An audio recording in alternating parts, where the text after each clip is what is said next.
This little book I'm holding belonged to James I and VI. And the reason it's interesting, it's not particularly the subject of it, but that it's the first time since 1603, when James became king, that we're thinking about our king being the king of a foreign country too. In 1603, James coming in was extraordinary, and there was enormous hostility from the English establishment to this new Scottish establishment. A lot of James's favourites, the pensions he paid, the jewels he gave away, were given to Scottish people, not to English people, and people felt the crown wasn't being used for their advantage, but the advantage of his other kingdom. It was the big political issue of the day. Now, this hasn't been an English problem, really, since then. It may have been that from time to time Scotland and Ireland worried that they weren't getting the interest that they ought to have done, certainly in the reign of Charles I. But particularly since 1707, the Act of Union with Scotland, and 1801, the Act of Union with Ireland, we've taken the view that there is a single monarchy for the whole country, and that the king is the king of the United Kingdom, and there are no tensions between the various parts of his kingdom. That when he acts for the United Kingdom government, His Majesty's government, and it is a single entity. That's also been true of what was the Empire, is now the Commonwealth, particularly the Commonwealth realms.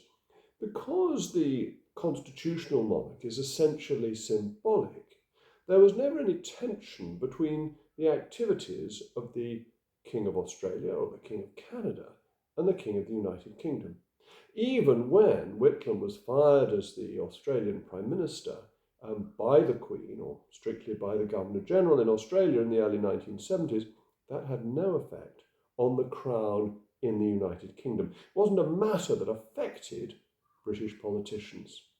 Now, interestingly, for the first time since 1603, with the King as King of Canada, we are seeing two of his governments taking a different strategy that is dependent on the person of the king.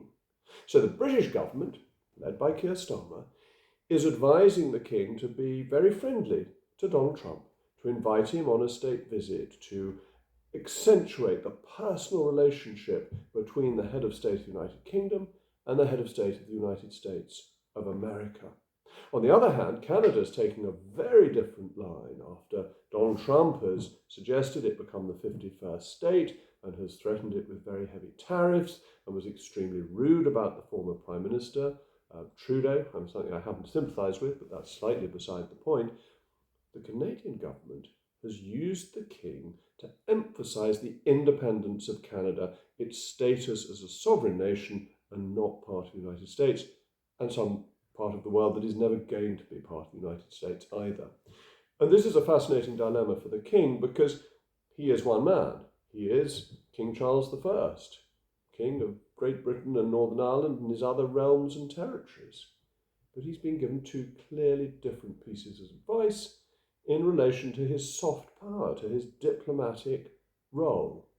And as I say, I don't think this has happened. This has been an issue in politics, in British, English, Scottish, Canadian politics since 1603. If you want to read my discussion about it, I'm afraid you've got to subscribe to Substack, but I've written about it this week. I write every week a piece on current news, and I write once a month on the Constitution and once a month on an interesting historic figure. In some ways, this article brings almost everything together on the Constitution and the weekly controversy, and of course, our interesting figure, who for the time being is James I and VI.